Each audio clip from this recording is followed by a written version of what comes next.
Glória a Deus. Aleluia. Paz do Senhor Jesus, igreja. Amém. Que alívio, gente. Tomei banho, troquei de roupa.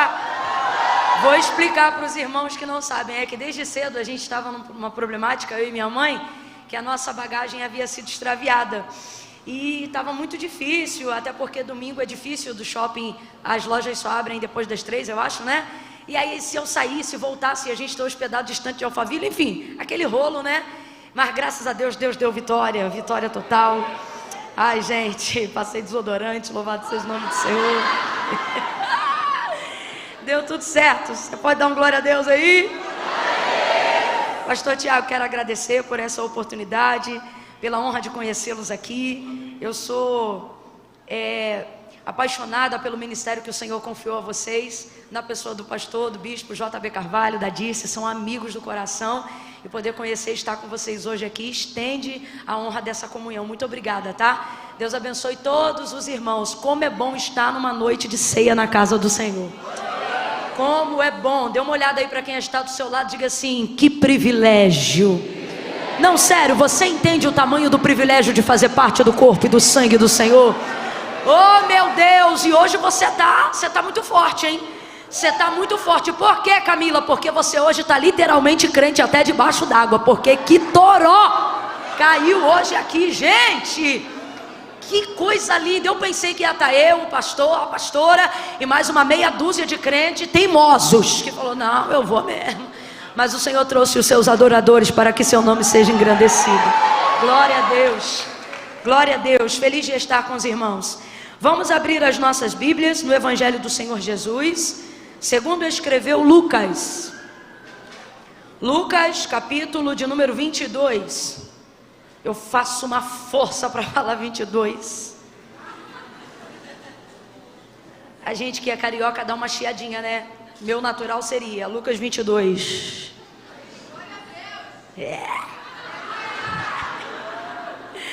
Oh, aleluia! Deus abençoe, irmão César, irmã Tatiane. Deus vivo, gente. Deus prepara tudo. Olha, eu quero agradecer esse casal. Eles tomaram um chá de cadeira, porque a Tati teve uma ideia incrível. Ela viu a minha situação pela rede social, e aí ela separou um vestido novo, lindo, de uma loja que eu amo e que ela ainda não tinha usado. Eu falei: olha, essa oferta aí tá igual a de Davi no campo de Araúna, hein? Sacrificial. Porque é uma marca muito querida e um vestido muito bonito. E olha o que ela pensou, gente. Eu vou chegar 1h30 mais ou menos mais cedo do horário combinado. E eu não sabia, eu estava apagada, né? Porque eu estava sem dormir já há quase 2 dias. E daqui a pouco o telefone tocou. Minha mãe: olha, o pessoal chegou. Eu falei: meu Deus, como é que o pessoal chegou, gente?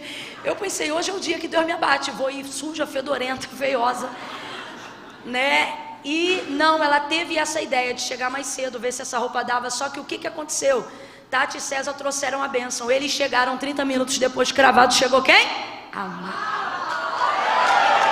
Mas olha que eu já tinha experimentado o vestido que Tati graciosamente trouxe para tentar nos favorecer. Porque a igreja é assim, vocês são assim. E aí eu experimentei e falei: poxa, mãe, olha o vestido da irmã, vou ter que devolver. Aí botei o vestido de novo. Sabe o que eu fiz para quebrantar o coração dela? Mas isso ela só ia ver em casa. Eu peguei a etiqueta da comprovação da minha bagagem, porque eu tinha rasgado a etiqueta de abrir, aquele papel celofane, sabe? E coloquei a etiqueta bem em cima assim da cola, como quem diz assim: era para ter ficado. E coloquei na sacola e mandei para ela. E vim falando sobre isso, brincando no caminho. Quando chegou, agradeci de todo o coração: irmã, muito obrigada, mas olha, não precisou, a mala chegou junto, tá aqui, usa seu vestido. Ela: não, de maneira nenhuma. Eu falei: não. Falei: não, Tati, de maneira nenhuma. Ela: não, é seu. Eu falei: não. E aí quando ela me deu o vestido que eu ganhei, eu falei: Jesus, valeu a pena ter perdido a mala, muito obrigada. Tati, obrigada pelo teu carinho, irmão César. Obrigada por compartilhar testemunhos de fé que edificaram minha vida no caminho, viu? Deus abençoe vocês. Vamos lá, gente, sem mais delongas, porque um momento muito especial ainda, que é do ato da ceia, ainda se segue. Lucas 22, já fiquei à vontade, já soltei o 2. Versículos 27 em diante. Quem achou, diga amém. Lucas 22, versículos 27 em diante. Diz assim o texto: pois qual é maior, quem está à mesa ou quem serve? Não é quem está à mesa? Eu, porém, entre vós sou como aquele que serve. Vós sois os que tendes permanecido comigo nas minhas tentações. Assim como meu Pai me confiou um reino, eu o confio a vós, para que comais e bebais a minha mesa no meu reino, e vos assenteis sobre os tronos para julgar as 12 tribos de Israel. Verso 31. Simão, Simão, Satanás vos pediu para vos peneirar como trigo, mas eu roguei ao Pai por ti, para que não desfaleças a tua fé. Então, quando tu te converteres, fortalece os teus irmãos. E respondeu-lhe Pedro, dizendo: Senhor, estou pronto a ir contigo para a prisão e até a morte. Tornou Jesus a dizer: digo-te, Pedro, que não cantará hoje o galo antes que 3 vezes negues que me conhece. Então Jesus lhes perguntou, não, somente até o 34, perdão. Não cantará hoje o galo antes que 3 vezes negues que me conhece. Somente até aqui. Diga amém por essa palavra. Amém. Essa palavra, ela voltou ao meu coração nessa noite como palavra de Deus para esse dia. E eu acredito exatamente no que eu ouvi da boca do pastor Tiago quando fui entrando aqui no templo. Quando ele dizia, numa atmosfera como essa, eu reproduzi exatamente esta mesma palavra esta semana, numa outra atmosfera como essa, e eu dizia, numa atmosfera como essa, tão profética, palavras se tornam decretos. O espiritual rompe o físico, e ele torna real, concreto, tangível, aquilo que nós estamos falando numa atmosfera profética, abstrata. Então, sobre essa palavra, debaixo dessa atmosfera, quando eu entrei aqui, o Espírito Santo, como quem sacasse uma flecha da aljava, acertou meu coração nessa noite. E ele disse: diga ao meu povo que eles são o meu trigo. Porque essa palavra fala sobre isso. Então, debaixo dessa palavra, irmãos, eu vou contar de 1 a 3. No 3, antes de você tomar assento, eu vou te pedir para liberar essa palavra que determina o rumo profético, que Deus nos aponta como verdade, como resposta nessa noite para a nossa vida. Quando eu disser 3, você vai olhar para quem está ao seu lado e vai dizer para esta pessoa: você é trigo. Aí quando você disser para ela, você vai virar para outra e vai dizer: eu sou trigo. Você entendeu? Para uma você vai dizer o quê? E para outra você vai dizer o quê? É 1, é 2, é 3. Diga aí. Senta dando glória a Deus, porque o trigo é a boa semente. Aleluia! Oh, glória a Deus! Aleluia! Aleluia! O trigo é a boa semente. Diga glória a Deus! Aleluia! Aleluia! Deixa eu te explicar o contexto desse texto, antes da gente começar a aplicação profética na nossa vida dele. Esse contexto é bem semelhante com o contexto que nós estamos vivenciando hoje, aqui e agora. Um lugar foi preparado para que a mesa do Senhor estivesse posta. Nesse dia aqui o Senhor vai celebrar a última ceia, a última oportunidade que ele tem de estar em comunhão com seus discípulos, antes de ser levado ao Calvário. Ele sabia que a hora dele estava chegando. E literalmente esse episódio aqui, essa narrativa que a gente acabou de fazer menção nessa noite, ela antecede apenas horas, eu disse, do pior momento de dor e agonia que Jesus já viveu na sua história, enquanto viveu entre nós aqui, habitando por num corpo humano. Não há absolutamente nenhum outro momento de maior dor, de maior angústia e de maior agonia que na sua condição humana ele tenha sido impelido no seu processo de jornada ministerial aqui na terra. E ele está apenas a algumas horas essas que ele sabe quais serão. Na verdade, Jesus sabe disso desde que ele começou a cumprir o seu ministério no primeiro milagre nas bodas de Caná da Galileia. Você lembra quando Maria percebeu a situação daquele casamento e foi pedir ajuda a ele? Ele disse para ela: mulher, ainda não é chegada a minha hora. Quando ele realiza aquele milagre, porém, em contrapartida a isso, ele diz: mulher, ainda não é chegada a minha hora. Ele está se referindo a que hora, gente? A hora da sua entrega. Jesus, ele compreendia que tudo que ele fosse fazer no caminho do seu ministério, cada milagre, cada sermão, cada realização que ele operasse, culminava para o Calvário. Então compreenda, na verdade, todos os milagres que Jesus realizou faziam parte de uma apostila pedagógica. Isso, na verdade, compreendia o desejo dele de fazê-los, os seus discípulos, compreenderem como deveria funcionar a manifestação do seu reino aqui na terra.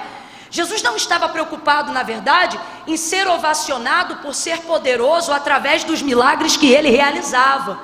Jesus não só não estava preocupado com isso, como o que ele estava, na verdade, era ocupado em fazer com que aqueles que o seguissem entendessem a motivação dos seus feitos e não apenas a celebração dos seus resultados. Por isso que muitas pessoas que seguiam Jesus, seguiam, mas não permaneciam. Lembra daquela multidão, Marcos capítulo de número 5, aquela mulher do fluxo de sangue que se aproveitou dessa multidão, indo a caminho da casa de Jairo e o tocou, e a hemorragia estancou? Você lembra o que o texto dizia ali? Que a multidão que o seguia o apertava, porque na verdade eles formatavam a operação dos milagres que Jesus realizava dentro de um único método exoperante. Quem está comigo, diga amém. Elas começavam a divulgar e a acreditar o que? O relato que Lucas escreveu na época da operação daqueles milagres, que era qual? Que todas as pessoas que Jesus tocava, elas eram curadas. Completa aí para mim: todas as pessoas que Jesus tocava, elas eram curadas. Por isso que aquela multidão está apertando, porque eles acreditavam que só podiam ser curados se por ele, Jesus, fossem. Aí aquela mulher não podia por ele ser, porque o sangue, sua hemorragia, que era a enfermidade que ela tinha na época, tornava ela imunda de acordo com a lei de Moisés. Em razão disso, ela não poderia tocar. Mas por que ela é tão celebrada e ela é utilizada como um exemplo na Bíblia Sagrada? Porque ela não se acomodou por isso. Uma vez que ela não podia por ele ser tocada, ela inaugurou um método que nunca antes foi utilizado por ninguém. Existem crises que Deus permite a gente entrar, não é o ponto hoje não, é só um exemplo. Mas existem crises que Deus permite a gente entrar só porque através da nossa vida Ele quer inaugurar métodos que ainda não foram utilizados por ninguém. Para quê? Para tirar aquele método pequeno que só porque já foi vastamente utilizado, começa a nos levar à crença limitante de que só pode operar de uma única maneira. Antes dela, ninguém tocava nele para receber. Por quê? Porque todo mundo acreditava que tinha que esperar para ser tocado por ele. Por que todo mundo aperta, mas ninguém recebe milagre?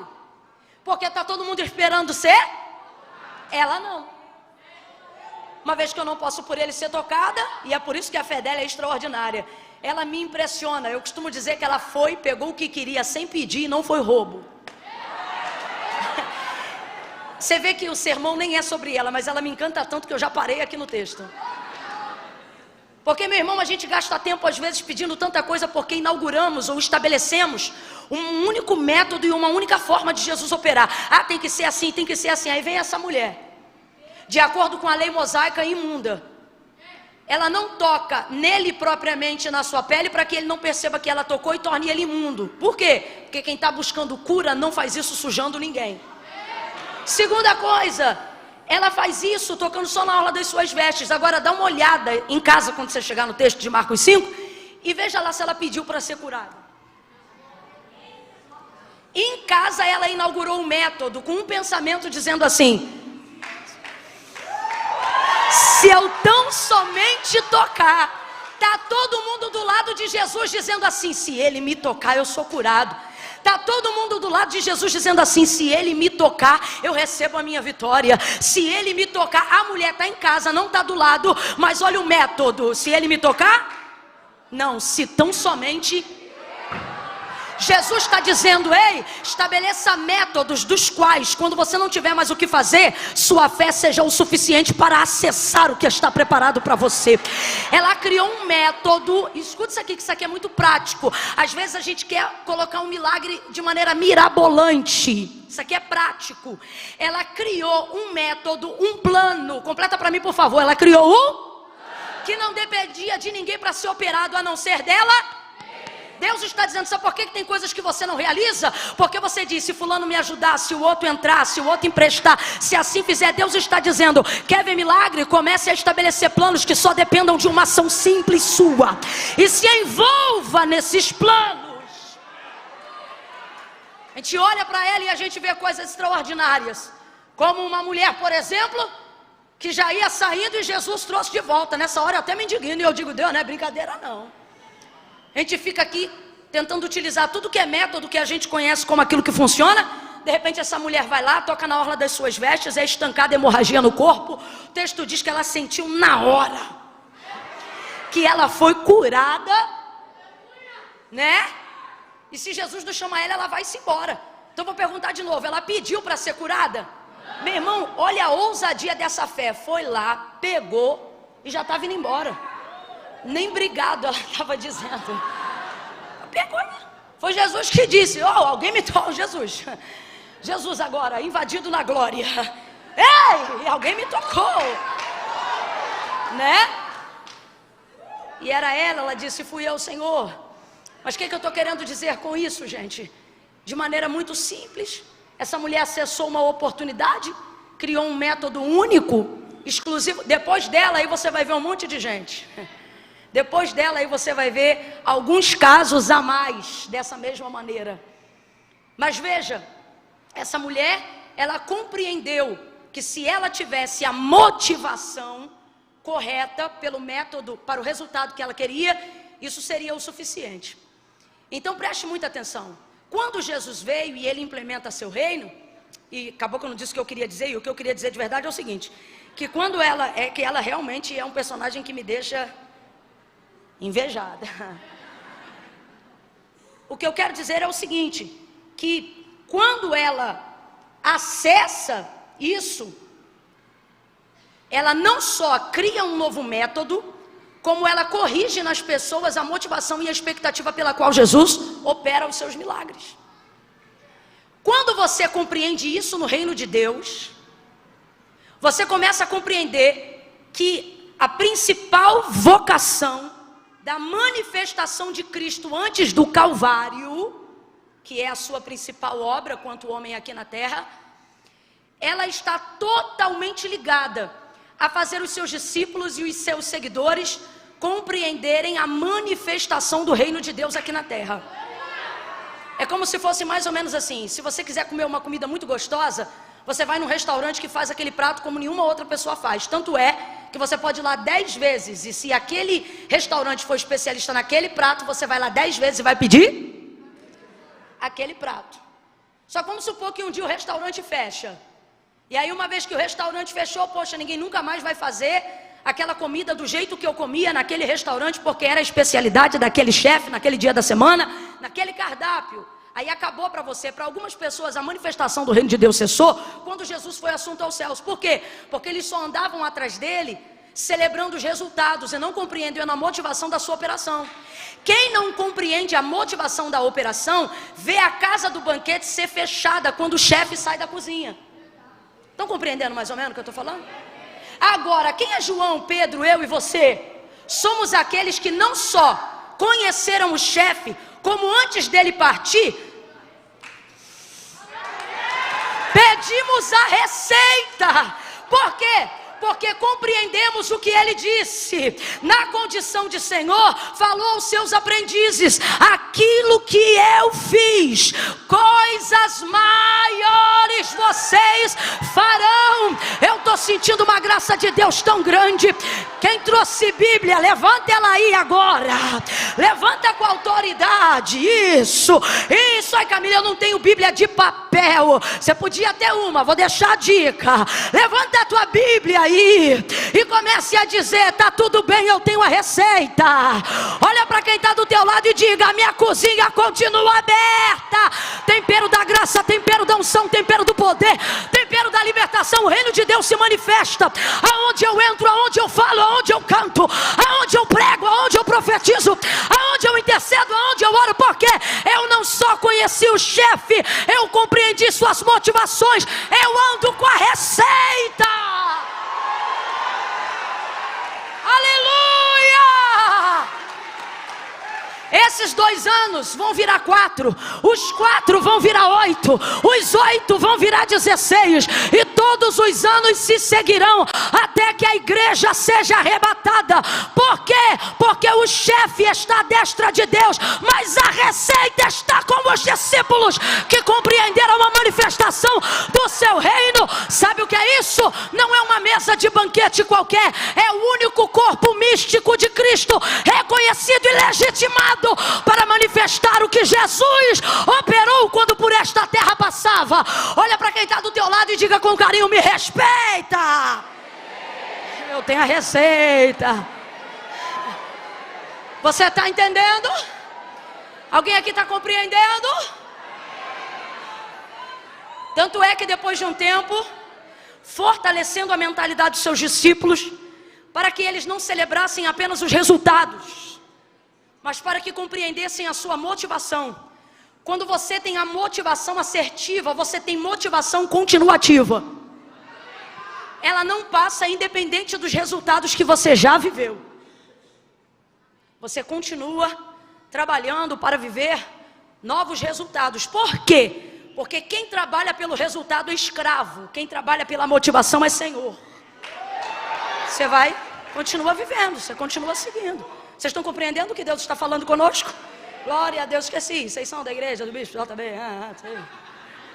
É isso. Aleluia. Aleluia. Então Jesus, na celebração da última ceia, vai garantir, abre aspas para o que eu estou falando aqui, tá? Se eles estão compreendendo a receita. Porque desde o primeiro chamamento, quando a primeira cúpula ministerial de Cristo foi composta, Jesus ele tem esse cuidado de dizer: olha, não cuideis de andar ansiosos por coisa alguma. Ele percebia, porque Jesus não chamou os catedráticos, pelo menos não para compor a sua cúpula ministerial daquela época. Ele chamou os seus discípulos, pessoas simples, pescadores. Tanto que o povo se impressiona quando Pedro fala a multidão, depois de Assunção de Cristo. Não é aquele pescador, como quem diz, um indouto, um inculto. Então ele chama essas pessoas muito simples. E pessoas muito simples têm crenças muito limitantes. E a verdade é que eles deixaram tudo para seguir Jesus, mas ainda estão em processo de conversão e de libertação, não para se apegarem aos resultados. Tanto é, eita glória. Esse é aquele momento que você diz assim: ainda bem que eu estou na igreja se Jesus voltar. Não é? Então veja, ele chamou e eles deixaram o que eles tinham. Tanto é que no chamamento de Pedro, primeiro apóstolo da igreja primitiva, ele seguiu Jesus depois de ter pego a maior multidão de peixes da sua vida, seu maior cardume. Largou tudo e seguiu, para compreender que não era o resultado, era a motivação. Então eram pessoas simples, e pessoas simples às vezes dentro de um contexto acabam tendo muitas crenças limitantes, e os discípulos não eram diferentes. Então Jesus quebrava essa limitação. Olha isso, eles estão andando com o Filho de Deus. Eles estão vendo cegos serem curados de manhã, e antes do entardecer eles já estão pensando na janta. Aquela preocupação, lembra da multiplicação, Mateus 14? Dos pães e dos peixes? Daquele menino que trouxe 5 pães, 2 peixinhos, Jesus deu graças, começou a repartir, multiplicou para aquela multidão. Qual foi o pensamento dos discípulos depois do sermão pregado naquele deserto, naquela tarde? Senhor, manda eles embora. Rapaz, Jesus está pregando, irmão. Se a gente ouvir alguém que a gente gosta, ou alguém que nem gosta, mas que está pregando a palavra, já cativa a gente. Imagina você ver o verbo vivo pregando, pastor, pelo amor de Deus, gente. Ai, nesse culto ia ter que me catar a capar. Olha isso. Então, veja, Jesus está pregando, o povo está tomado, mas aquela multidão, Jesus disse que tinha compaixão. Por quê? Não o seguiam apenas por o que ele falava, mas sua principal motivação era o quê? Se ia ter comida. E os discípulos sabiam disso. Por quê? Porque pensavam como eles. Tem gente que só tem capacidade de julgar a gente pelos erros que a gente comete, porque no fundo eles cometem os mesmos erros. E aí os discípulos, Senhor, manda embora, manda esse povo embora. E o Senhor disse, não, ninguém vai embora, manda o povo sentar. Imagina você desesperado com uma multidão, você só tem 5 pães para dividir para 12, 2 peixes. E aí Jesus diz, manda ninguém embora, faz círculo de 50 em 50 e 100 e manda todo mundo sentar. Que desespero. Porque o pensamento deles ainda estava nessa necessidade. Estamos seguindo aquele que supre necessidade. Estamos seguindo aquilo que supre necessidade. Ele supre necessidade, mas ainda assim, muito limitante. Eu vou te provar que a crença dos discípulos ainda era limitante, mesmo diante das realizações de Jesus. Porque isso não tem a ver com ter, tem a ver com se tornar. Quando Jesus te dá coisas, Ele não te dá coisas para você dizer, eu tenho. Ele te dá coisas para que você se torne. Você vai entender. Se você tem coisas, e estas coisas não te tornaram uma pessoa melhor, não foi Jesus que te deu. Tudo que Jesus te dá e te acrescenta, te torna uma pessoa melhor. E aí, olha isso. A prova de que a crença limitante deles era tamanha, que um dos discípulos vai chegar para ele na hora que veio os 5 pães e 2 peixes e diz assim para ele, Senhor, mas o que é isso para tanta gente? Ele fica com vergonha de oferecer aquilo. Um rapaz deixou aqui 5 pães e 2 peixes, mas o que é isso para tanta gente? Oh, nem que tivéssemos, quem está me ouvindo diga amém, 200 denários de dinheiro. A crença, quando é muito limitante, nem no campo da imaginação, pastor Tiago, a pessoa consegue chegar a um resultado positivo, de tão limitada que ela é. Se liga nisso aqui, ó. Ele está falando de um campo de imaginação, ó. Baseado na quantidade de pessoas que tem aqui, 5.000 homens, sem contar mulheres e crianças, a conta que deveria ser feita era do que precisaria para abastecer, mesmo não tendo. Para abastecer isso aqui, só se tivéssemos. Se você não está tão limitado, você faz pelo menos uma conta, mesmo que você não tenha condições de pagar aquilo. Isso parece gente que deve, porque não tem dinheiro nem para metade, não pensa nem como vai pagar, e é por isso que nunca paga. Porque quando você estuda o cálculo e trabalha numa imaginação acessível, você começa a quebrar crenças limitantes na sua cabeça. Vai ouvindo aí. Eu sei que essa linguagem está meio de coach, mas você vai compreendendo. Eu estou falando é de fé mesmo, tá? Nada contra não, eu só estou falando porque senão já tem irmão que eu estou vendo que está torcendo bem, isso meio assim. Você vigia, tá, irmão? Que Deus use os irmãos. E olha o que ele vai falar. Nem que tivéssemos, irmão, se você já vai falar no campo da imaginação. Vocês estão compreendendo? Se o Senhor, se você já vai falar num campo de imaginação, por que não falar uma imaginação? Ou seja, até sonhando o cara sonha ruim. Até imaginando, a irmã imagina o pior. Minha filha, meu irmão, cola com um pobre, sem crença limitante. Para quê? Para aprender a sonhar. Porque eu estou para ver gente que vive escassez, mas tem capacidade de imaginação. Igual o povo que passa a escassez. Normalmente eu vou falar bem rasgado. Quem passa escassez do lado de fora nem sempre passa escassez na imaginação. Quantas vezes eu já vi na minha família em dias de extrema pobreza e a gente começa com as conversas fiadas. Rapaz, se tu ganhasse tanto, o que tu faria?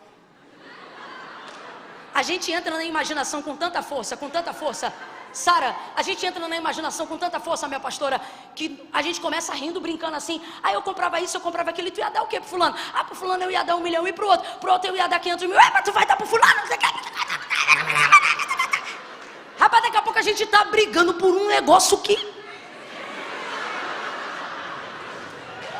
a gente fica. Então eu não estou falando sobre não ter recursos do lado de fora, eu estou falando sobre não ter capacidade de imaginação do lado de dentro. E aí Jesus vai fazer o que, pastor? Vai encher a mentalidade deles de imaginação, mas não é com senso lúdico. O que eu estou falando? Eu não estou falando de fantasia, eu não estou falando de utopia, eu estou falando que Jesus começa a compartilhar com eles uma fé baseada na palavra, que gera ponte para acessar as coisas que não existem ainda, mas que são chamadas à existência a partir do pensamento de quem as acessa pela palavra. Ora a fé é o firme fundamento, ora a fé é o firme fundamento, ora a fé é o firme fundamento. Bata nesse chão aí, veja se ele está firme, por favor. Faça, está firme, está firme. O Senhor está dizendo, está firme hoje. Se amanhã passar uma britadeira, arrebenta com esse chão em menos de 24 horas. Agora, se tu confia de ficar em pé nesse chão, que hoje é e amanhã pode não ser, olha o que o Senhor está dizendo. A fé não é piso, é fundamento, é algo que não pode ser removido. Ela é o firme fundamento das coisas que não se veem, mas ela vive na capacidade de quem pode imaginar, acessar, sonhar, projetar. Aí Jesus vai dizer a seus discípulos: eu não quero vocês ansiosos, pensando no que vamos comer, no que vamos beber. Olha o que Jesus está dizendo. Poxa vida, eu estou querendo levar para vocês, estou querendo conduzir vocês a uma área que a carnalidade, que a necessidade não deveria nem ser uma questão. E você que está aí pensando assim, ainda bem que eu já quebrei todas as minhas crenças limitantes. As crenças limitantes que mais nos impedem de progredir, sobretudo de fazer progredir o reino de Deus em nós, são na verdade aquelas que a gente pensa que estamos livres. Que você pensa assim, ah não, ninguém me ensinou não, isso aqui é pensamento meu mesmo. O pensamento mais forte que vive em você é aquele paulatino, ou seja, o que foi colocado em você sem você nem perceber. Ele está em você como uma cultura, como um estilo de vida, e você não percebe. E era o caso deles. E aí olha o que Jesus vai dizer: olhem para os lírios do campo. Nem Salomão em toda a sua glória se vestiu como um deles. O que Jesus está dizendo? A erva de manhã ela é, e à tarde ela já não é mais. Porém todos os dias Deus a veste. O que ele está dizendo? Ele não faz deixar de ter broto, de ter ramo e de florescer todos os dias. Aí ele diz: nem Salomão em toda a sua glória se vestiu como um deles. Olhem para as aves do céu, não batem ponto. Eu estou parafraseando para você entender na nossa linguagem. Não batem ponto de vínculo trabalhista. Mas veja, elas são livres. Não semeiam, mas colhem, não passam fome. Aí ele diz: não seria porventura a vossa vida mais importante, mais relevante do que as aves dos céus, do que os lírios do campo? Saibam de uma coisa, e é a primeira vez que você vai ouvir isso aqui no sermão dele. Saibam de uma coisa: o vosso, ele não diz o meu, ele diz o vosso Pai que está no céu. Quem é pai e mãe aí? Sacode a mão, sacode a mão. Quem é pai e mãe? Maravilha. Agora quem é pai e mãe aí de filho abaixo de 16 anos? Maravilha. Quando chega o boleto ou o acerto lá da conta de luz, você dá na mão dele para ele pagar? Porque essa é uma necessidade do lar, que é responsabilidade do... A condição é semelhante ao que está sendo aplicado aqui. O que nós estamos querendo dizer? O que Jesus está falando para eles? Não gastem todo o tempo de relacionamento, de intimidade que vocês têm com Deus, não só com Deus, entenda, com o Pai. Falando sobre necessidades. Por quê? Porque olha o que ele está dizendo: o vosso Pai que está no céu, dessas coisas ele já... Quando vocês estiverem andando comigo, é o que Jesus está tentando incutir na mentalidade deles. Não fiquem pensando naquilo que ele vai dar até sem vocês. Trafega comigo numa via aonde vocês vão suplicar por coisas que o dinheiro não vai precisar comprar.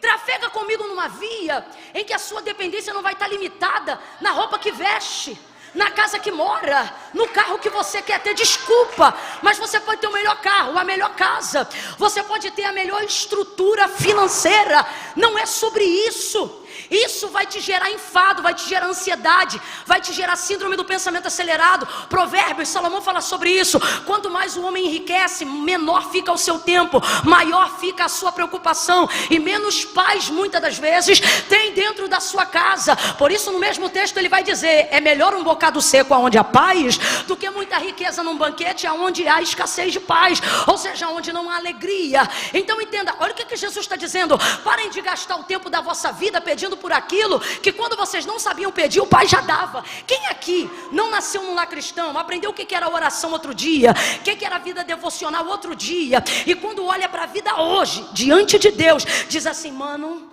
eu não conhecia ele, mas ele já cuidava de mim. Alguém aqui já teve essa experiência? Então seria porventura agora num relacionamento de intimidade que Deus vai querer usar, ou melhor, que você vai usar todo o tempo que você tem para falar só disso? Com todo respeito, mas eu vou falar bem rasgado o que Deus está mandando eu dizer. Sabe o que Ele está dizendo? Meu filho, para pagar essa conta é só você virar mais um plantão. Para você ir morar nessa casa é só você fazer mais um curso. Você quer trabalhar naquele lugar, você quer entrar nessa área, acorda mais cedo, estuda e capacita. Eu vou falar mais rasgado. Sabe o que o Senhor está dizendo? Se o dinheiro que você precisa o banco dá, vai falar com o banco, não fala comigo não. Agora, se você falar comigo o que não tem no banco, aí a gente vai começar a transitar numa esfera que ninguém ainda conhece. Então Jesus está chamando eles para coisas maiores. Quem está compreendendo, diga amém. Para compreenderem. Aí agora na celebração da última ceia, Ele quer dar uma conferida. Estou usando uma linguagem assim bem no populacho. Ele quer dar uma conferida se está todo mundo compreendendo a receita, utilizando os ingredientes corretos. Por quê? Porque o corpo de Cristo em carne vai ser assunto. Primeiro vai ser crucificado, vai ser entregue, vai abalar, e depois ele vai ressuscitar. Vai passar aquele período de 40 dias e depois ele vai subir e vai se cumprir tudo o que foi dito sobre ele, pelos profetas maiores, pelos menores, pelo salmo messiânico de Davi. Em Atos dos Apóstolos capítulo 1 se cumpre um deles: levantai, ó portas, as vossas cabeças, levantai, ó portais eternos. Há anjos que começam a fazer a comitiva angelical do Jesus em carne, que começa a subir por entre as nuvens, diante dos olhos dos discípulos que estão presentes. Aquilo ali nada mais é do que o salmo de Davi: levantai, ó portas, as vossas cabeças, levantai, ó portais eternos, para que entre o Rei da Glória. O porteiro nunca abriu a porta de dentro para fora. Então ele diz: quem é este o Rei da Glória? É assim o salmo, quem lembra? Aí os anjos, a comitiva vai adiante: levantai, ó portas, as vossas cabeças, levantai, ó moradas eternas, para que entre o Rei da Glória. O porteiro pergunta: quem é este o Rei da Glória? É poético, mas é o que está acontecendo em Atos 1. Quem é este o Rei da Glória? O Senhor poderoso na batalha, o Senhor poderoso dos exércitos. Vamos traduzir para Atos 1: aquele que venceu o pecado e a morte, ou seja, aquele que venceu o que diziam que era invencível. Eles sobem, abre, um anjo fica: varões galileus, que é que estás olhando para as alturas? Porventura não sabeis que o mesmo Cristo que viste subir agora entre as nuvens, diante dos seus olhos, de igual forma por entre as nuvens voltará, e todo olho verá? Até esse momento Jesus sabia que haveria um grande abalo na mentoria, no treinamento, em tudo aquilo que ele fez para fortalecer a fé dos seus discípulos. Então agora na celebração da última ceia, é o último momento hiato. Entenda isso como o último momento de preparo para o maior momento de dor e agonia. E aí Jesus vai trazer 3 lições para a gente. Eu vou entregar em 3 pontos bem rápido. Primeiro, Jesus sabe que a hora tão esperada, aquela que nas bodas de Caná ele ainda dizia: não é chegada a minha hora. Ele sabe, agora chegou. Agora chegou. Ele não vai passar esse tempo sem ficar com os seus, sem falar com os seus, sem abençoar os seus. E agora, pasme, num ato solene como o que nós estamos a realizar daqui a alguns minutos nesta noite, na celebração da ceia, cálice, sangue, pão, corpo, memória do Senhor, ele vai fazer pactos com a igreja. Ele vai dizer: fazei em memória de mim. Ele vai preparar um suco da vida numa adega especial no céu, e ele diz assim: porque até aquele dia não beberei novamente, até que vocês estejam ao redor da minha mesa. Que incrível! Pense nesse ato de ceia. Pense agora na ceia que hoje nós viemos adorar em espírito, os discípulos estão vendo o homenageado ser também o celebrante da cerimônia. Pense num culto onde Jesus celebra a ceia, é o pregador e ainda é o cantor. Porque foi o que aconteceu nesse dia aqui. O texto diz que logo depois deles terminarem de cear, olha o momento, gente. Se uma ceia entre nós já é extraordinária, imagina uma ceia com Cristo na cabeceira, ou no meio entre eles, imagine. Quando termina de cear, se liga na cena, eu quero que você imagine, com literalidade, mas imagine. Quando ele termina de cear, imagina, pão, cálice, palavra de Deus, Cristo entre eles. Aí o texto diz assim: e tendo dado graças e partido o pão, cantou um hino. Não diz apenas cantaram, mas antes disso diz cantou. Quem puxou o hino? Quem cantou o hino? Imagina, você acabou de tomar o cálice, você acabou de comer o pão e ele começa a cantar. Imagina a voz de Jesus, o que devia ser? A voz de Jesus cantando, gente, a capela, a capela. Ai, pelo amor de Deus, você não deu glória ainda por quê? Imagina Jesus. Nós viveremos esse dia. Aí você imagina, termina de cantar, mano, pensa nessa cena, para tudo agora, para tudo agora, pensa nessa cena, que glória. Só que olha o que o texto diz, e essa parte eu não li, mas está no mesmo capítulo, depois você lê.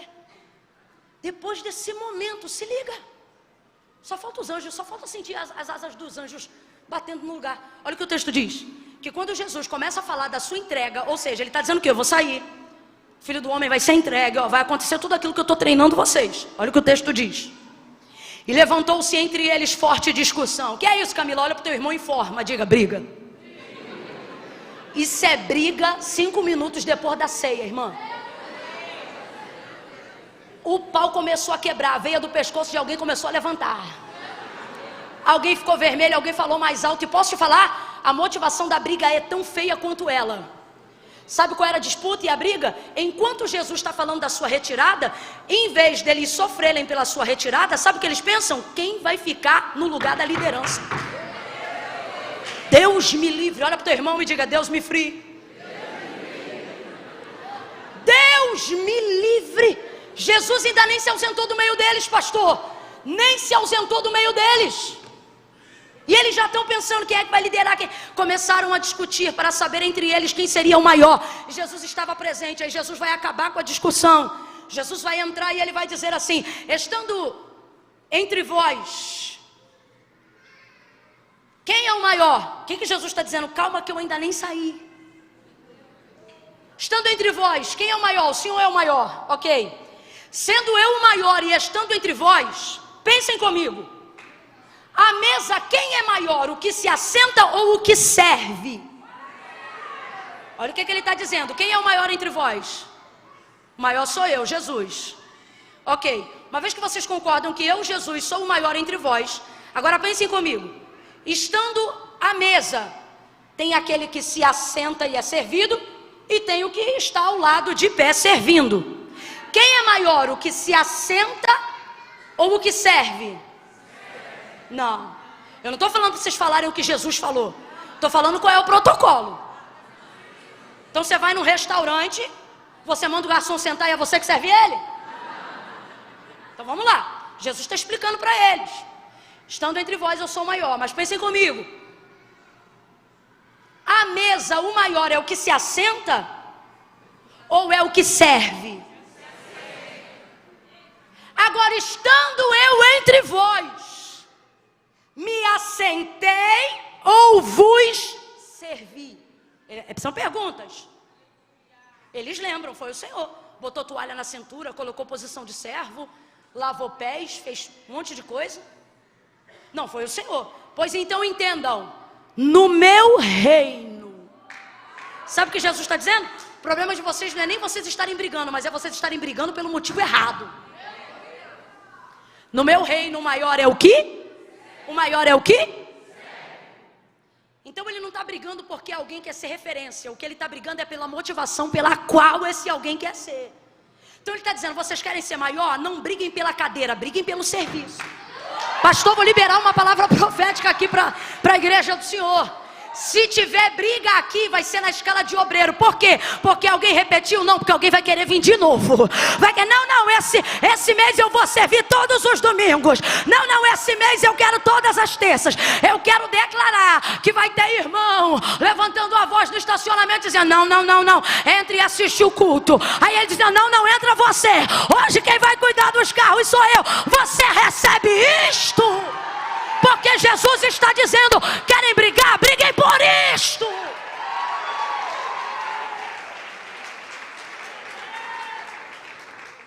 Cheia como essa casa está, lotada como ela vai ficar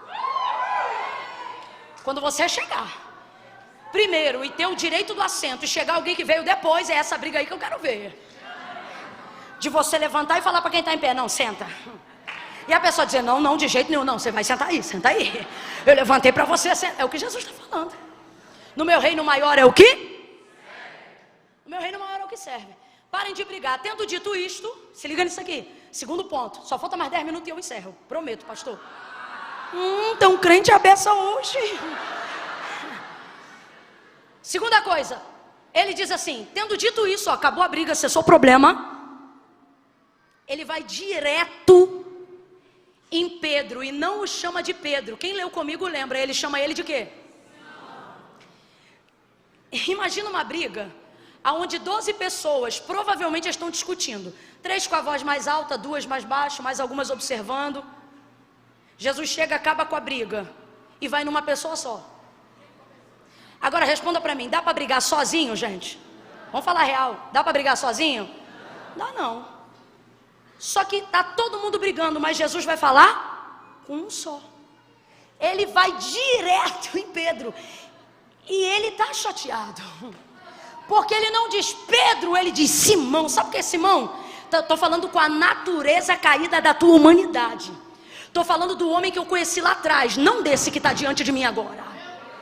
Porque quando o Senhor conheceu Pedro, ele falava e era muito mais conhecido por Simão. E o Senhor começou a chamá-lo muito mais de Pedro, para falar sobre o seu processo de transformação. Tu és Pedro, sobre esta rocha, este fragmento de pedra, edificarei a minha igreja, as portas do inferno não prevalecerão contra ela. Aquele que era o mais sanguíneo e aparentemente mais rebelde se tornou o melhor líder, ou o líder pioneiro que a igreja precisava para se estabelecer em Jerusalém e nas demais nações. Foi extremamente vital e continuou sendo, ainda antes de Deus erguer e levantar o futuro então apóstolo Paulo. Pense num homem tão tremendo em obras e tão poderoso, que quando ele saía do culto e das orações da sinagoga, o povo fazia fileira para que a sombra de onde ele passasse manifestasse a cura do poder que a sua vida carregava. Agora este homem aí está quebrando o pau depois da ceia. Aí você talvez está me ouvindo e está dizendo assim, Camila, como alguém consegue brigar depois de uma ceia dessa? Igualzinho você que participa de um ambiente de glória desse, já chega em casa reclamando de louça na pia, roupa suja, negócio fora do lugar, carro que está sujo, a mulher que não abasteceu porque ela só usa o carro, não abastece a gasolina. Olha Deus me usando com revelação aqui. Do mesmo jeito. Perdeu a linha. Jesus bota tudo no lugar e aí então vem a segunda coisa. Vai direto em Pedro. Então deixa eu te perguntar uma coisa. Não estou afirmando, deixa eu só te perguntar uma coisa. Quem você acha que começou essa briga? Tem 12 pessoas, um é mais sanguíneo que todo mundo. Augusto Cury cria eu vi uma palavra dele onde ele cria o temperamento baseado nas escrituras sagradas de cada discípulo. João, por exemplo, ele fala do seu pico de bipolaridade. O discípulo do amor teve hora que queria tacar fogo em todo mundo. Não foi? Jesus teve que acalmá-lo e dizer, calma João, quem não é contra nós é por nós. E Pedro? Você acha que Pedro é o quê? De sanguíneo para colérico, irmão. Pedro é Simão. O que isso significa? Estou falando com a sua natureza. Estou falando com um Adão caído que insiste em residir em você. Isso aqui é para despertar Pedro de onde ele saiu, quem ele era e quem Deus não quer mais que ele seja. Satanás te pediu para te moer, peneirar, como se você fosse trigo. Como se você fosse? Tá todo errado, mas Satanás não pediu para peneirar como se faz ao joio. Se liga nisso. É um vacilão, mas pediu para peneirar como se fosse, porque o Senhor sabia e o inferno também sabia. É um trigo novo, mas ainda assim é. E qual é a diferença? Vou lhe dizer agora. Camila, por que o Senhor orou por ele, já que ele é trigo, e a palavra do Senhor aponta na parábola do joio e do trigo, que o trigo é a boa semente semeada pelo Senhor? Por que então o Senhor não permitiu que Pedro fosse tentado, que Satanás concluísse a tentação que queria? Por que precisou da intervenção de Jesus? Quem está comigo, diga amém, gente. Por que precisou da intervenção de Jesus, dizendo para Pedro, para Simão, que orou, entrou na posição de intercessor e orou por ele, dizendo: Pai, livra ele dessa tentação, já que ele era trigo, que caísse então na peneira, como convém ao crente ser provado, para aprender o que é paciência, para aprender o que é perseverança, como diz o texto sagrado. Mas por que? É isto que você tem que se perguntar nesse texto. Por que o Senhor Jesus vai entrar para interceder pela vida de Pedro? Olha a condição de Pedro. Você está achando que isso é difícil? Olha a condição de Pedro. Olha como o Senhor fala com ele: Simão, Simão, Satanás te pediu para te peneirar como trigo, mas eu roguei ao Pai por ti. Olha como eu orei por ti. Quando tu te converteres. Olha, ele está dizendo: eu consegui um livramento para você. Ok? Está livre. Agora tem o seguinte, olha a admoestação. Quando tu te converteres. Acabou de tomar ceia. Isso, finge que não é com você mesmo não. Acabou de cear. Estava no hall de membros da Igreja de Cristo, mas ainda não era. Processo de transformação de metanoia ainda estava em andamento. Quando tu te converteres, fortalece os teus irmãos. Então aqui está a resposta da pergunta que a gente acabou de fazer. Por que a intercessão? Primeiro, porque é trigo. Mas segundo, por que a intercessão? Porque não está convertido agora, mas quando converter, você vai ter um processo de conversão tão forte, que você não vai ser só forte, você vai ter o poder de fazer o quê? Fortalecer os seus irmãos. Deus estava vendo a liderança de Pedro, Cristo apontava a liderança de Pedro, só Pedro não via o seu potencial, e por isso vacilava, mesmo sendo uma boa semente, mesmo tendo um bom mentor, mesmo ouvindo uma boa palavra. Só que nesta noite nós devemos fazer como Jesus. Primeiro, interceder por aqueles que têm potencial, mas ainda não estão preparados. Interceder por aqueles que são bons, mas ainda são meio rebeldes. Interceder por aqueles a quem o Senhor confiou um propósito maravilhoso, e eles só se rebelam ou só fazem coisas que vacilam na fé, não porque são desgraçados, infelizes ou joio, não, mas porque todos veem o potencial deles, menos. Mas essa é a última barreira e crença limitante que Deus vai derrubar na vida de Pedro. O que? Ele vai corrigir a sua identidade. Camila, como é que se corrige a identidade de um homem, de uma mulher que Deus quer usar? Você tem que parar de se ver como você se vê, e tem que começar a se ver como Deus te chamou, e comece a profetizar sobre a sua vida as palavras que Deus liberou sobre você. Nelas está sua vida, nela está a sua identidade. Vou te explicar o processo da peneira em 2 minutos. Primeiro, como é que funcionava a agricultura? E o Senhor está falando na linguagem daquela época, porque Ele quer acessar aquelas pessoas. Hoje Ele está falando nessa linguagem, porque Ele quer acessar essas pessoas. Então entenda, como era o processo da agricultura? Vem comigo na parábola. Ele diz assim, parábola do trigo e do joio. Durante o dia, os servos semearam o trigo, a semente que o Senhor do campo deu para eles semearem na terra. Trabalharam o dia inteiro, semearam a semente do trigo, para dar lucro e semente no celeiro do Senhor do campo. Quando chegou a noite, eles estavam cansados. Completa para mim, eles estavam? Dormiram, porque o sono é para todos. O sono é para? Tem coisa na tua vida que tu perde de vista, não é porque você é mau, é porque um nível de impotência foi estabelecido para todos os homens. Você pode ser a melhor pessoa do mundo, irmão, você não vai cercar e vai trabalhar nas 11 de maneira excelente o tempo todo. Uma hora alguma coisa vai sair da sua vista. Todos dormiram. O inimigo veio durante a noite. Vem cá, meu amigo. Pensou que eu ia dizer inimigo, né?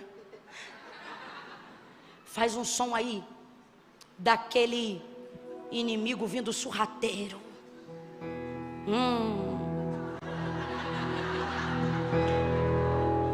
Durante a noite, enquanto todos dormiam, o inimigo vem e começa a plantar a semente do joio onde eles plantaram a semente do... No outro dia de manhã, ambos começam a crescer. Vai, cresce. Pronto. Vai crescendo joio e trigo juntos. Joio e trigo vão crescendo. Joio e trigo vão crescendo. Eles ficam desesperados e vão à porta bater do Senhor. Senhor, que semente foi que o Senhor nos deu? O Senhor não nos deu a boa semente e o trigo? Ele disse sim. Pois então, agora o joio está crescendo no meio do trigo. Como é isso? Ele disse, ora, essa semente quem semeou foi o inimigo. O Senhor do campo na parábola fala para eles que a semente do joio quem semeou foi o... Diga para mim, se o Senhor sabia que quem semeou a semente foi o inimigo, por que não a impediu de ser semeada? Porque o Senhor está cuidando de coisas importantes e seus servos também deveriam cuidar de coisas mais importantes. Por que você está falando isso, Camila? Entenda, o objetivo do Senhor é que o trigo seja semeado. O objetivo do Senhor é que o trigo cresça. O objetivo do Senhor é colher o trigo e colocar a sua semente no celeiro. Camila, e o joio? O joio não deve ser preocupação para nós. Por quê? Porque joio não impede o crescimento do trigo, mesmo que esteja do seu lado. Mas eles vão ficar desesperados. E aí eles vão dizer assim, Senhor, quer que nós vamos lá e arranquemos o joio no meio do trigo? O Senhor vai dizer, não! Faz isso não. Porque há de ser que vocês não vão ter o discernimento perfeito de saber o que é joio e o que é. E arrancando o joio, mesmo que seja para ajudar, nesse processo pode ser que vocês percam alguma semente de... Agora diga para mim, a semente de joio vale quanto? Nada, porque joio é considerado erva daninha das sementes. Então ele não vale nada. Agora, alguém pega aqui para mim um galinho desse ramo de trigo, por favor.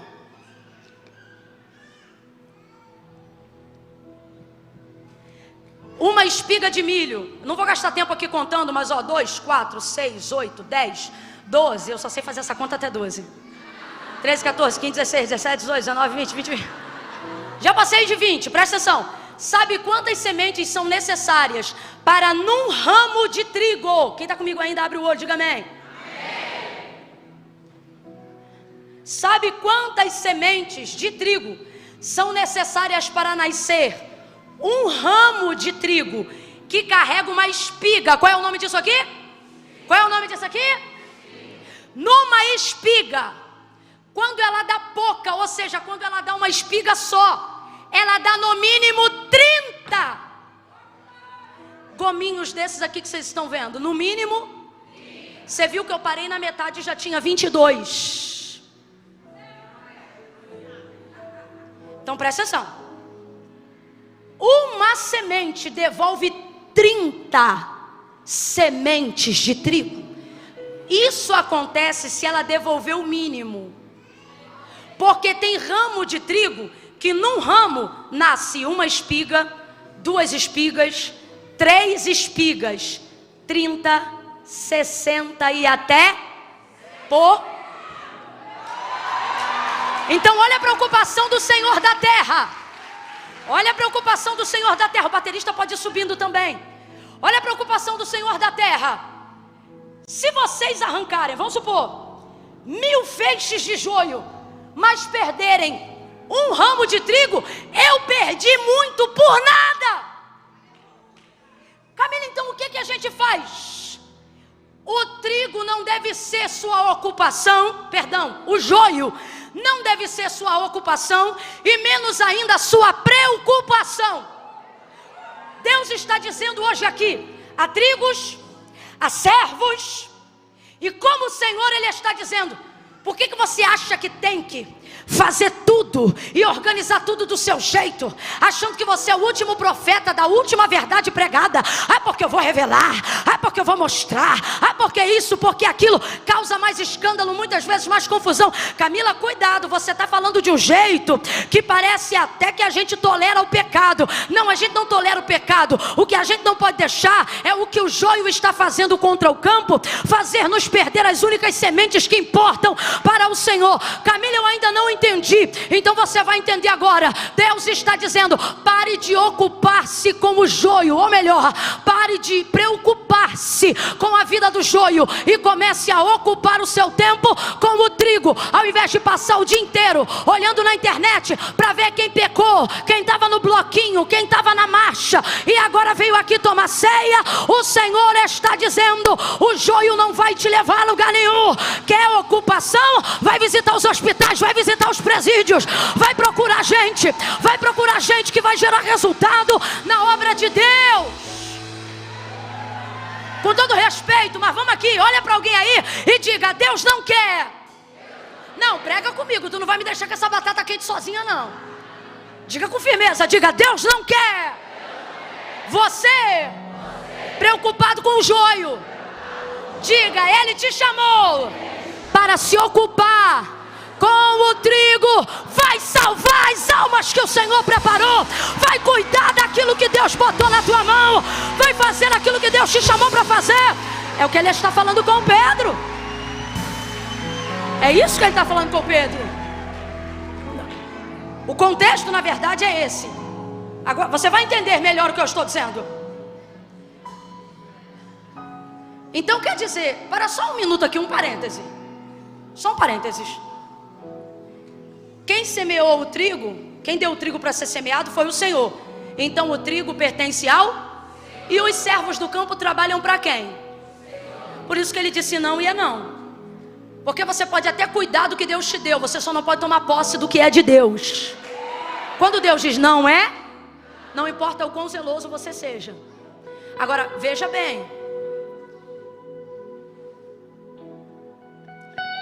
Se o servo é do Senhor e ele deve trabalhar para o Senhor, complete aí, ele deve trabalhar para o Senhor. O próprio Senhor disse que o joio quem semeou foi quem? Então quer dizer que eu, servo do Senhor, vou pegar o tempo do meu trabalho para o Senhor e vou colher o que o cão plantou? Desculpa, mas eu vou falar. Desculpa nada. Não quer desculpar, não desculpa, vou falar. Servo do Senhor não trabalha para colher o que Satanás plantou. Você não é funcionário do cão, vou falar bem rasgado. Você não é funcionário da fofoca, você não é funcionário do leve trás, você não é funcionário do que o inimigo tentou semear no campo do Senhor. Agora, principal motivo, e eu encerro aqui. Principal motivo, por quê? O Senhor queria que o trigo e o joio crescessem juntos. Primeiro, porque se o joio não afeta o crescimento do trigo, deixa crescer. Olha aqui para mim. Não afeta, entendeu? Quem deixa de estar, quem fez, quem deixa de fazer, olha para quem está do teu lado e diga: não afeta o crescimento. Igreja brasileira, quem tem ouvidos ouça, nós vamos crescer. O ano de 2023 nós vamos crescer. O ano de 2024 nós vamos crescer. Alguém está entendendo o que eu estou falando aqui? Não importa o que o inimigo esteja tentando semear no campo do cristianismo, no Brasil e na América Latina, assim diz o Senhor, nós vamos crescer, porque o joio não vai afetar o crescimento da igreja, da semente, do trigo que o Senhor semeou. Olha para os dois aí e diga: nós vamos crescer, nós vamos crescer, nós vamos crescer, nós vamos crescer. Vai ser o ano que a igreja mais vai crescer e se fortalecer. Nós vamos crescer. Eu falo isso não é para te animar não. Eu acredito nisso com toda a verdade da minha alma. Nem estava ali no meu tópico, isso nem estava na minha cabeça, Deus me deu agora. Vou lhe falar. Imagine a parábola que Jesus está contando. Imagina a parábola que Jesus está contando. Quando os servos viram o joio nascer no meio do trigo, eles acordaram e tomaram um susto. Eles acordaram e tomaram um? Na parábola, eles acordaram e tomaram um? O inimigo semeou durante a noite enquanto os servos Porque a gente não pode controlar tudo, mas o Senhor sabia que o inimigo estava entrando e estava semeando. Agora vem para os servos, que somos nós. Depois que você levanta e toma um susto, você dorme de novo?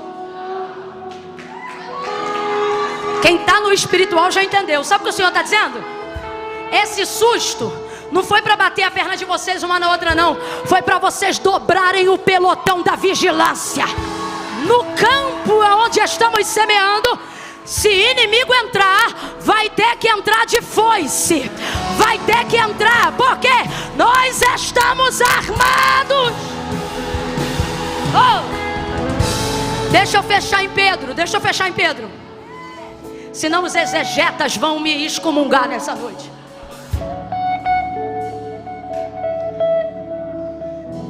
Por que interceder por Pedro? Pelo mesmo motivo que Jesus não deixou arrancar o joio. Agora que tu ficou de pé, tu fica de pé até o final. Eu não falei para tu ficar de pé, foi tu que ficou. Prometo, eu vou encerrar aqui.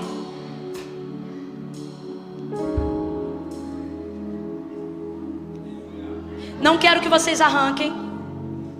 E agora você vai entender isso, e quem é agricultor sabe do que eu estou falando. Por que não quero que arranque? Ele vai dizer, porque há de ser que tentando arrancar o joio, com ele vocês também vão acabar tirando o... Por que isso vai acontecer? Porque ambos estão na fase de...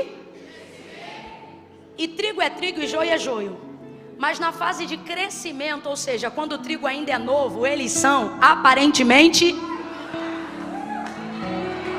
Ouve. Mas eu roguei ao Pai por ti, Pedro, para que não desfaleças a tua fé. Quando Satanás pediu para peneirar, isso aqui Jesus está usando uma linguagem que é o que nós estamos pregando aqui. Te pediu para peneirar como? Trigo. Agora vamos lá. Se trigo é trigo, trigo tem que ser peneirado, sim ou não? Vai para a agricultura daquela época. Colhia o trigo no dia da ceifa, que foi o que o Senhor mandou eles fazerem na parábola. Deixa crescer juntos. No dia da ceifa, corta e leva todo mundo para ser peneirado. O joio, vocês vão ver logo que ele não é trigo, porque ele é leve, ele tem crescimento, mas não tem resistência, não tem força, não tem fruto, não tem semente. Inclusive, é interessante que o trigo é plantado de manhã, o joio é plantado de noite, mas o texto diz que eles crescem. Como é que pode crescer junto se o outro foi plantado primeiro? Porque quem cresce vazio, cresce rapidão. É mais ou menos o joio, escuta isso. Deixa crescer junto. No dia, o trigo, por causa do peso da semente, ele enverga. A espiga pesa no galho. Quanto mais você tem, mais você? Isso. O joio não tem fruto. Ele continua levinho lá no vento, assim, fazendo onda. Por isso você não tem que ocupar teu tempo em arrancar joio. Joio, até o vento leva ele. Aí corta tudo. O joio queima no fogo. E o trigo tem que ser peneirado. Leva ele para ser craquelado. Craquela o trigo, coloca na peneira. Imagine agora uma peneira de pedreiro. Não era a que era utilizada, mas dentro da nossa cultura, para a gente entender. Quem aqui já peneirou meio metro de terra aí? Eita Deus, esqueci que eu estou em Alphaville. Aqui, vou pedir para Deus botar uma peneira na tua mão. Trabalhos manuais são bons. Lá em casa a gente peneirava areia para fazer laje, cimento, pedra. Quem não tem muito costume de peneira, sofre um pouquinho e fica assim. Só que tem uns abusados também que arrebenta. Pega um bom ajudante, um bom servente, ou abusado.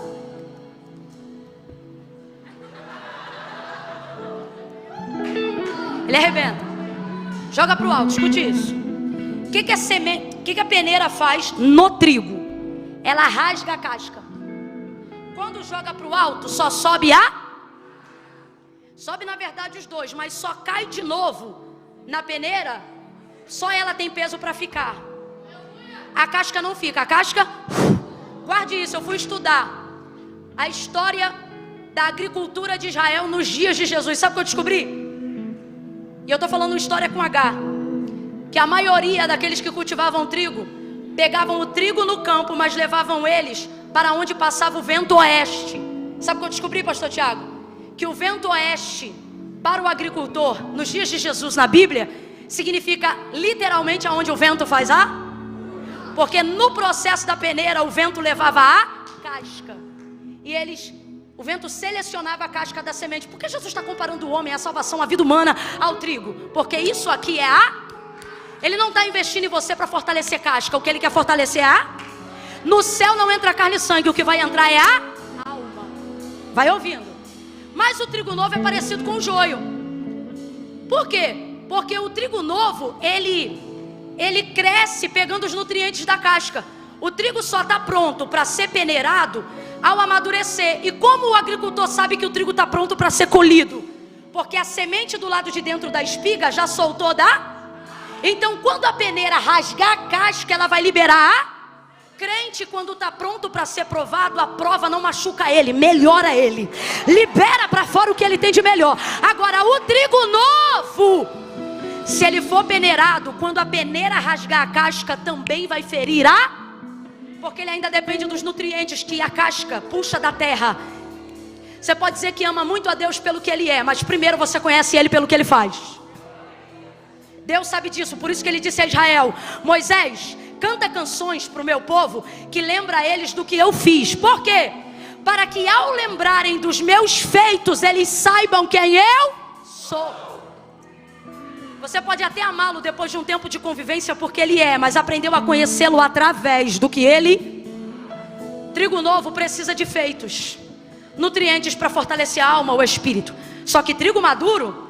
Camila, dá um exemplo de trigo maduro. Ok, Jó. Jó está preso na casca? Um homem que diz diante da perda: Deus deu, Deus tomou, bendito seja o nome do Senhor. Responde para mim, esse cara está na casca? Está na casca? Sabe qual é o convite do Senhor na celebração da ceia nessa noite? Sabe qual é o convite do Senhor para esses 2 anos de ministério? Ele está dizendo: ei, de um tempo aqui para frente, já não vos falarei como meninos, como que a trigos novos, porque assim diz o Senhor: eu estou preparando o teu ano para te soltar da casca. Tudo que fizerem contra você não vai ferir a tua alma, não vai ferir os teus dons, não vai ferir a tua comunhão com Deus. Por que o Senhor vai interceder então? Porque Pedro é trigo, mas ainda é trigo novo. Pedro é trigo, mas ainda é trigo. Senhor, ele pode ser provado, mas não agora, porque ele é trigo. Se ferir ele agora, também vai ferir a alma, a semente. E aí quem vai perder? A mentoria de Jesus. 4 anos de investimento na cabeça desse cara. Segura isso aqui só um minutinho, rapazes, que isso aqui eu quero que eles engulam no seco. No seco. 4 anos de investimento específico. 3 anos e meio, perdão, em cima dele. Pai, não faz isso não. O que o filho está dizendo? Pai, não é nem por ele não, é pelo que eu fiz. Sabe o que o Senhor está dizendo? Se fosse só por você, tu já estava na peneira. Mas por causa do investimento que eu tenho feito em você e no ministério que eu te confiei, eu vou te livrar de peneiras desnecessárias, mas não vou te livrar para sempre. Por quê? Porque trigo novo não pode ir para a peneira, mas o maduro anseia a hora. Isso aponta para a salvação. Quando a casca sair, aquilo pelo qual ele realmente investiu será liberado para entrar no celeiro. Novo. Pedro deu muito trabalho. Quer ver? Jesus acabou de dizer: Satanás te pediu. O que ele está dizendo? Pedro, você não está pronto. Olha como é que ele responde: estou pronto.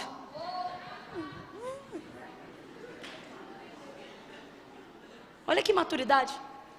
Novo, ele corta a orelha de Malco. Maduro, ele cura os surdos. Faz uma comparação aqui comigo. Novo, ele arruma confusão depois da Santa Ceia. Maduro, ele estabelece o sistema doutrinário da igreja. Escuta isso. Novo, ele nega Jesus quantas vezes? Maduro, ele salva 3.000 almas de uma vez só. Olha agora para quem está do teu lado e diga assim: tu não é joio, tu é trigo. Pode ser novo, mas é trigo. Olha aqui para mim, teu filho pode estar com a nota vermelha e você você diz, não é possível, Deus falou que ia ser doutor, mas aqui nota vermelha de joio, joio, joio, o Senhor está dizendo, não, é trigo novo, trigo novo, trigo novo, trigo novo, trigo novo, é trigo novo, esse marido é trigo novo, esses processos da vida são trigos novos. Deus está dizendo, não abra mão disso agora, não abra mão desse casamento agora, não abra mão do chamado que Deus te confiou agora. Deus está mandando dizer isso aqui, não abra mão de ti mesmo agora. Deus está dizendo para mim, você não é joio. Enquanto eu estou pregando aqui, tem alguém dizendo, fulano é joio, ciclano é joio. O Senhor está dizendo, pega a tua listinha de julgamentos, porque hoje aqui não tem joio, é tudo trigo novo, trigo novo, trigo novo, trigo novo. Eu estou preparando. Camille, o que eu faço? Interceda. Das duas uma, ou você é o intercessor do trigo novo, ou você é o trigo novo. Eu vou contar de 1 a 3 aqui agora. No 3, só vai levantar a mão. Quem está me ouvindo, diga amém. Amém. Trigo novo, presta atenção, não são todos. Se César levantar a mão, eu taco a Bíblia nele aqui. Isso aí me contou cada história, isso não tem nem mais casca. Camila, eu não entendi muito bem esse negócio de casca não, vou te falar. É quando alguém diz assim, ó, menina, tu viu? Fulano falou mal de tu. Trigo novo? Ai, que tristeza, cara, eu não fiz nada com ele. Trigo maduro, manda um beijo. Que Deus abençoe. Porque tá solto da casca, tá solto. Não importa o que dizem, o que pensam, o que acham. É isso que eu tô falando. Mas tem trigo novo aqui.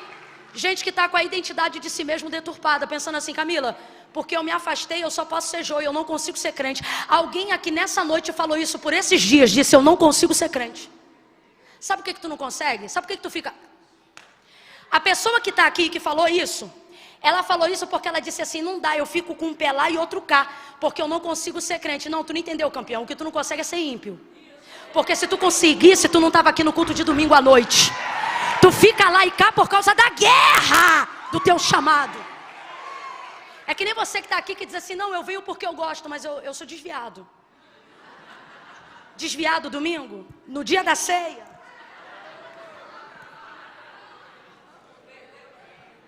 Tu não é desviado. Olha para mim, desviado não frequenta culto. Que raio de desviado é você? Que até crente, daqui a pouco, vai começar aqui, ó. Aqui, ó. E o desviado tá assim, eita, que Deus está falando comigo hoje. Que raio de desviado é você? Tu não é desviado. Tu é afastado. Sabe por que você está aqui? Porque tem saudade. Tem também o que veio e ele diz assim, não, eu vim, mas eu não sou crente, não. Sabe como é que eu sei que tu é crente? Tu conhece o nome de um monte de santo, mas quando a coisa aperta, tu chama o nome de um só. Vou contar de 1 a 3. E diante de Deus, gente, não vou fazer apelo. Pastor, bota aqui que eu não quero destruir o cenário da igreja. Vou contar de 1 a 3. No 3, quem está afastado, distante, e quer tomar uma decisão hoje, antes da celebração da ceia, para poder colocar esse ato memorial como assim, ó, último dia, o dia que eu entreguei minha vida para Cristo foi num dia de ceia, porque a partir daquele dia o próximo cálice quem ia tomar ia ser eu. Hoje, presta atenção, estou falando coisa madura. Ai, Camila, é que eu não estou sentindo, não estou falando de sentimento não. Você é trigo novo, deixa eu te dar uma palavra madura.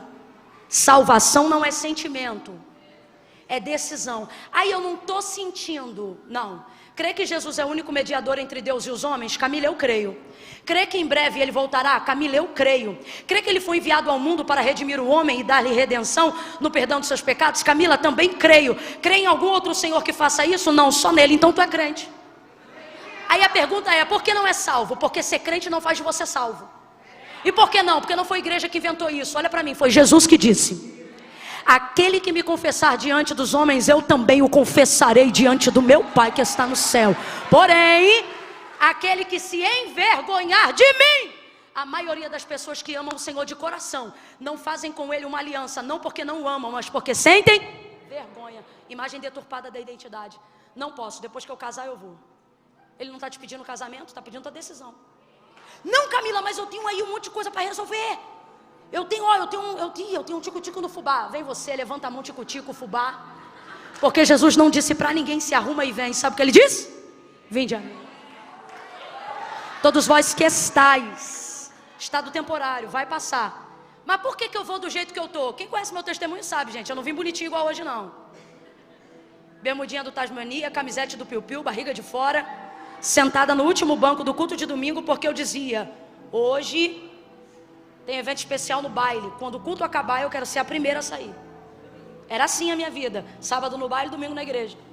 Só que eu aprendi, eu queria entregar a vida para Jesus, mas eu não conseguia. Eu sentia Deus, eu chorava, Deus falava comigo. Tem um povo na igreja que tu acha que é joio por causa da roupa que usa. Tu acha que é joio porque ele não fica firme. É trigo novo, irmão. Deus fala com eles. Eu sei disso porque Deus falava comigo. Eu chorava, mano, era uma dor. Eu queria Deus, mas no sábado era uma luta, meu irmão. Aí eu dizia, Senhor, eu não vou conseguir, eu não consigo. Aí olha o que eu disse para Deus. Falei, tá bom, então eu vou no teu nome, porque eu não me garanto, eu não sabia que o nome dele era tão poderoso. Aí eu aprendi depois que eu conheci Jesus, que foi ele mesmo que disse assim, ora, sem mim? Então quem criou na tua mente, eu estou explicando isso aqui porque Deus está mandando. Quem criou na tua mente a ideia de, eu tenho que ficar santo primeiro, para vir depois, só bloqueou a tua entrega. Porque foi Jesus que disse, sem mim, e é nada mesmo, irmão. Sem mim você planeja, mas não realiza. Sem mim você deseja, mas não consegue executar. Porque essa obra, seja vício, seja erro, seja conserto, só com Ele que a gente consegue fazer. Amém ou não amém?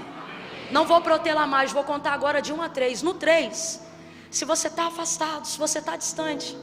Ai, Camila, mas é que eu queria sentir um arrepio. Quer sentir arrepio, tirar a roupa no frio, irmão. Salvação não é atitude emocional, é decisão de fé. Eu estou emocionada aqui ou eu estou falando com você normal? Aqui, ó, na unção do Espírito, mas consciente, não estou... Não, eu fico. Mas no momento não, porque isso aqui é você e Deus. Agora tem uma coisa. Depois que entregou o caminho para Ele, confia. E tudo Ele... Não importa o que você fez até hoje, importa a oportunidade que você tem de fazer algo acontecer na tua vida agora. Não vou pedir para vir aqui. Só vai levantar a mão no 3. Camila, sinto de receber essa oração, mas eu já sou crente, então não levanta a mão que eu não estou te chamando. Agora, assim como eu um dia, não só levantei a mão, como no meu caso eu fui no altar, porque a igreja permitia isso. Mas hoje Deus está sendo tão gentil com a gente. Está afastado, desviou, está de ter conserto, reconciliação. Camila, não precisa falar mais nada, eu sei que sou eu. Chega. No 3, ó, levanta a mão e fica com a mão estendida. Camila, eu tenho vergonha. Fecha os olhos, irmão. Porque a vergonha é passageira, mas a salvação é eterna. Pastor Tiago, vem para cá, meu pastor, que eu vou pedir o senhor para me ajudar agora. Nós só vamos aplaudir no final, depois da oração do pastor Tiago, tá? E vamos hoje fazer o que fez Jesus. Irmão, eu estou tão feliz de ter ceia hoje aqui. Maior memorial da igreja. Maior. E não foi à toa essa palavra. Tem trigo, tem mesa. Oh, tem Jesus aqui. O Jesus que transformou Pedro não vai descartar você porque você é trigo novo. Ele vai interceder por você para que seu processo de transformação te leve ao amadurecimento. Eu conto 1. Comunidade das Nações em Alphaville, espírito de intercessão e súplica agora por todos os Pedros, trigos novos que ainda precisam se converter. Comece a orar agora, vamos. 2. Os rapazes podem ir fazendo um espontâneo. 2,5. Camila, sou eu. Esse conserto, essa reconciliação, a confissão hoje, sou eu, é comigo. É você? 2,5, prepara. 3, levanta a tua mão e mantém ela estendida para eu saber que você está aqui. Camila, sou eu, é comigo, isso. Fica com a mão estendida lá no alto. Eu não vou te chamar não, eu estou te vendo.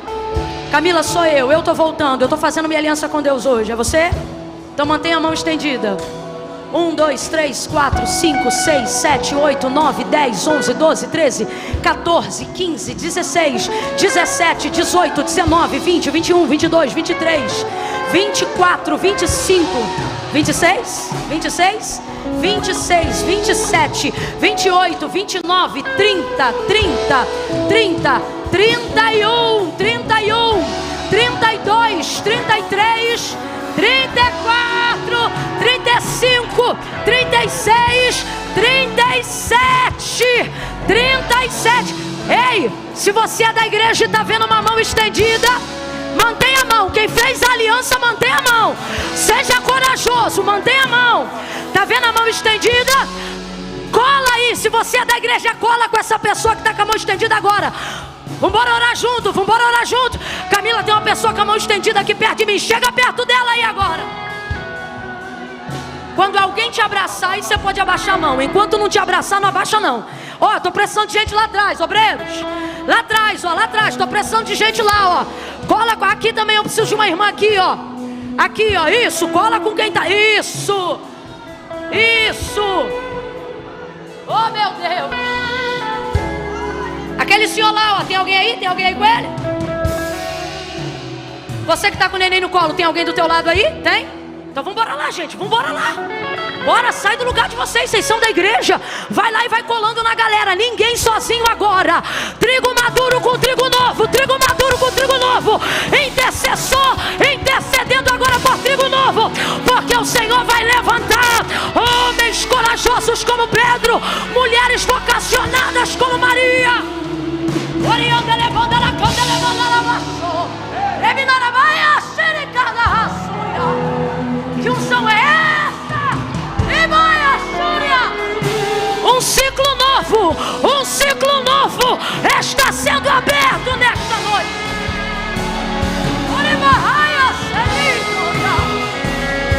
Aleluia, aleluia, Jesus. Fica perto dessa pessoa. Meu Deus. Quando ele era novo, ele negou Jesus, fugiu. Mas quando ele amadureceu e mostraram a cruz para ele, fiquem ligados, ele disse assim: vira a cruz de cabeça para baixo. Pedro falou isso. Ele disse: vira de cabeça para baixo. Ele estava tão maduro que não importava o que iam fazer com a carne dele. É essa liberdade que devemos andar, naquele que nos libertou. Não é a liberdade de quem está preocupado se vai ter nova onda de Covid. Não é liberdade limitada de no domingo à noite estar celebrando o corpo de Cristo e na segunda-feira de manhã preocupado que não conseguiu pagar a fatura do cartão. Liberdade com que Cristo libertou. Circunstâncias exteriores só batem na minha casca, não corrompem a minha alma, não abalam os meus princípios. Minha semente está guardada. Quem está entendendo isso, diga amém.